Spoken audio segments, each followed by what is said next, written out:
Here's a fascinating story, because when Pope Francis holds a conference called Liberating Mary from the Mafia, it's a bit of an admission that there is a problem.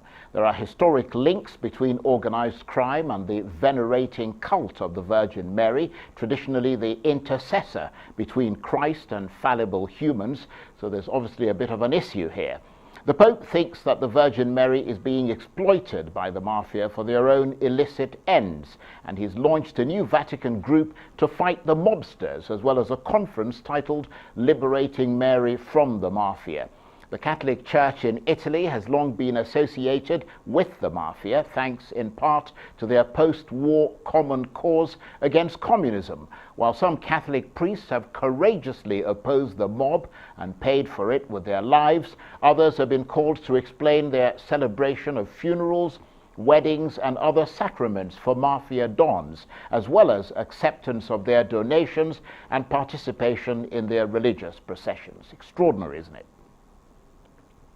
Well, for more on this, I'm joined now from the UK by Brenden Thompson, who's the CEO of Catholic Voices, the media arm of the official Catholic Church. Brenden, great to see you again, and thank you very much indeed for joining us. I mean, I have to say, I don't know what your perspective is on this, because you're obviously on the inside. I mean, it's an absolutely fascinating story, and it kind of brings up this image of the pontiff ranged against a major criminal organization in Italy. Yeah, as a Catholic, I'm very impressed by the comments that the Pope is making. He's been very, very strong, and he has been strong for a number of years. In 2014, when he was visiting Sicilian families who had been killed by the Mafia, by the so-called Cosa Nostra Mafia bosses, he said, blood-soaked money, blood-soaked power, these things you can't take with you to the next life, repent. So very stark words from the Pope, and he's continuing that with this conference, as you say, working in a multidisciplinary way with civic leaders, with criminologists and theologians in order to fight and combat this kind of scourge of the mafiosi. You can't believe in God and be a mafiosi, Pope Francis says. Well, I will certainly agree with the pontiff there. There seems to be a fundamental contradiction in it. But I understand that, I mean, just looking at what actually happened and what's triggered all of this, you touched a bit on the killing of priests and that sort of thing. I understand there are processions that apparently carry the statue of the Virgin Mary, and the whole path of this procession is designed so that the statue stops and bows in front of the homes of Mafia bosses. And apparently it has nothing to do with religion, but is about control. I mean, tell us more about that. This is a curious feature of Catholic cultures. I think it's hard to understand if you're not part of a Catholic culture, but the Pope is Latin American, I'm South American, and you see often images of Our Lady tattooed onto gangsters. So there has been this association, and in a world where we're more conscious, I guess, of cultural appropriation, the Pope is rightly framing this as religious appropriation. And so there are these very curious events, as you say, where as part of a procession, where they process with a statue of Mary, they would stop by a mobster's house and kind of give a little nod to it. So I think some of these things are unspoken parts of Catholic culture, a kind of weird way in which there's an overlap between Catholicism and crime. And I think the Pope is holding a mirror up to that. He's holding up a mirror to say, to the hypocrisy, to say that this is no longer needed, this is no longer good. It was never good. And many of the popes, starting with John Paul II, right back in 1993, has changed the church's relationship with the mafia. So this just continues that. And I'm glad to see it's kind of leading to some concrete action taking place. Well, I mean, just to be clear that, as you said, those of us on the outside or people on the outside, I mean, actually understand this. I mean, the idea is that if, you know, the mafia can convince the local people, I mean, the local priest and hundreds of people to stop in front of their homes, that they're demonstrating that they control the community. Is that a way to see it? Yeah, absolutely. And so I think the Pope's comments, in a way, he's painting a target on himself for the mafia there. There has been some suggestion that, you know, there was anti-Pope Francis graffiti in the streets of Rome, and there was links to mafia To what extent that's true, I don't know. But it does go to show that, the mafia for many of us seems like something from the films, but in some parts of Italy, they still hold, great influence. And so the fact that there is this connection with faith, I think, places Pope Francis and places the church in a unique place to speak truth to power, to this kind of criminal power. So he's been very clear in saying, and in carrying on from Pope John Paul II before him, that you are excommunicated if you are mafiosi. So it's a call to conversion, a call to say, enough is enough, and to try and question these links and these powers and allow ordinary people to see this hypocrisy as well, to give courage to them as the church is trying to be courageous itself. And of course, what must be worrying for people like yourself, I mean, the faithful, the Pope and all the rest of it, is that in a sense, by doing what these local priests and the community do, it also suggests that the mafia is controlling the church as well, doesn't it? I mean, to that extent, I can understand why the Pope would be outraged by all of this. I mean, is this something that he's paid attention to before? I mean, have there been cases that have come up to his attention that, he's finally decided that something has to be done, enough is enough, and there are, quite a number of these cases now? Sure. In 1993, there was a priest called Father Lino Puglisi who was murdered by the mafia on his doorstep. And he was very involved with young people in helping them to steer clear of the mafia. And so it just goes to show there is a real danger in getting on the wrong side of the mafia. And so in 1993, I think angered by this, John Paul II, he had this prepared speech that he was making in Sicily. And he went off script and he said, "In the name of Christ, this is not good enough, I call you to convert." And so Pope Francis in 2014, when he was visiting, Pope Benedict actually made Father Puglisi a blessed on his way to becoming a saint, which goes to show, this is a priority for the church.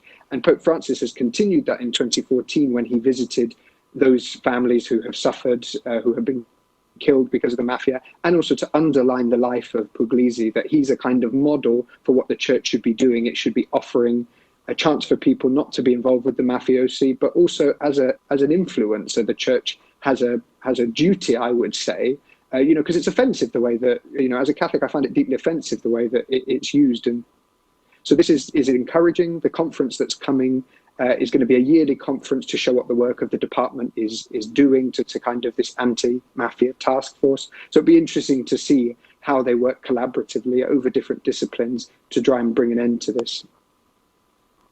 And I mean, the Pope, comes from a background, doesn't he? That as you mentioned earlier, that was very close to liberation theology, which is very prevalent, or at least was at one point in Latin America.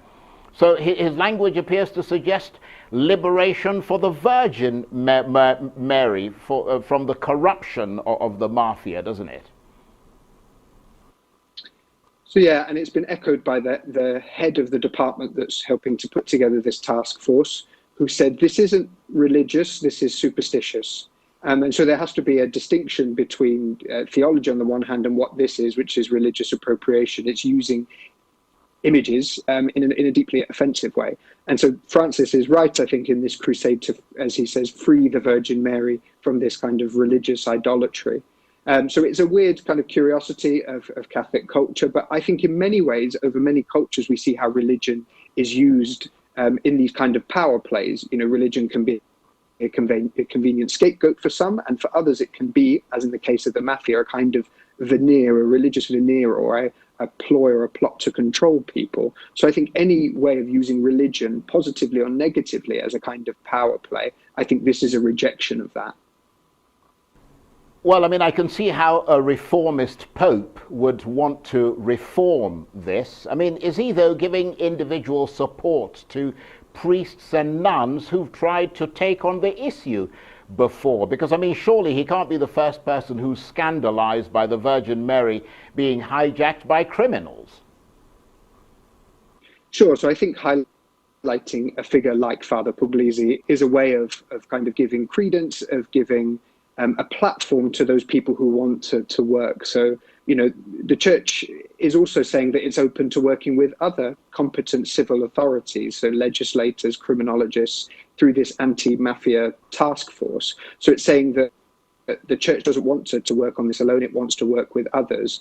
So it remains to be seen what practical outcomes will come from the result of this collaboration. But I think it's a kind of very exciting development. So it means that it's not only being preached from the pulpit, it's also there's practical action and practical application. So I think that this is a story with legs to it. We'll see what happens in the years to come. Well, I know you touched on this briefly when you talked about idolatry, but I mean, I'm not to go into sort of doctrinal issues, but I mean, some would say that sort of walking around with a statue of the Virgin Mary, I mean, as a representation of somebody who is, deified and who lived like a long time ago and is, seen as the mother of Jesus Christ, is a form of idolatry.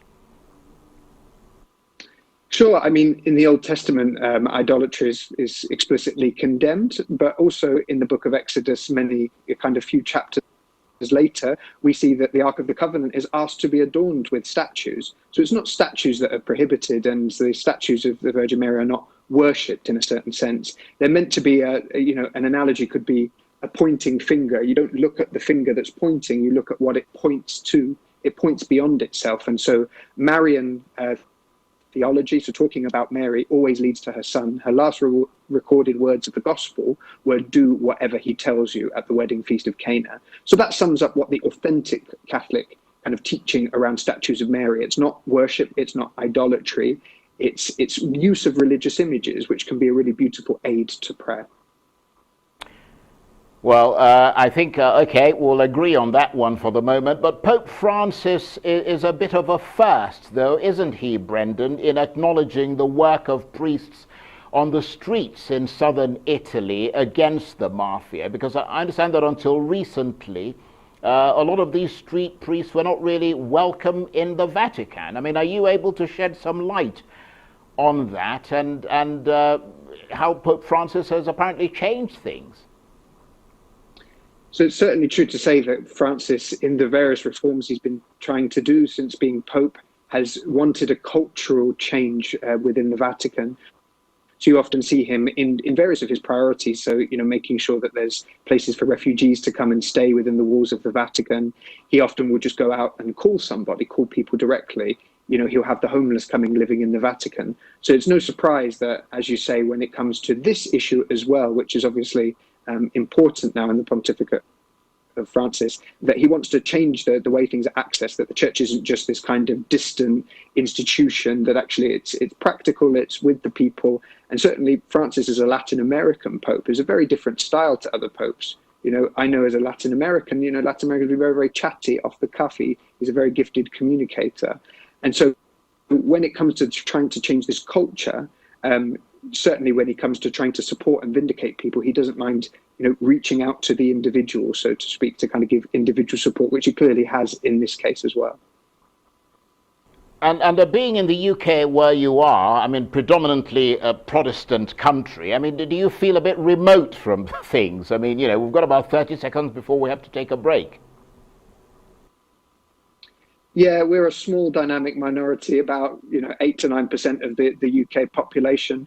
So we have different challenges here than they have, where I don't think we have the Mafia in quite the same way. But, this is one of the hubs for human trafficking in this country. And the church in the UK meets the needs of people who have been trafficked and working with civil authorities. So it's encouraging that the church, wherever it is true to its social teaching and reaches out to those, whatever needs it finds. So those are the needs in this country, and they're the needs in Italy, fighting the mafiosi. Okay, please stay with us, Brenden, because I want to talk with you a bit more. This is a fascinating conversation. You're watching the Arise interview, plenty more still ahead, as Pope Francis takes aim at the Italian Mafia over the use of the image of the Virgin Mary. Stay with us.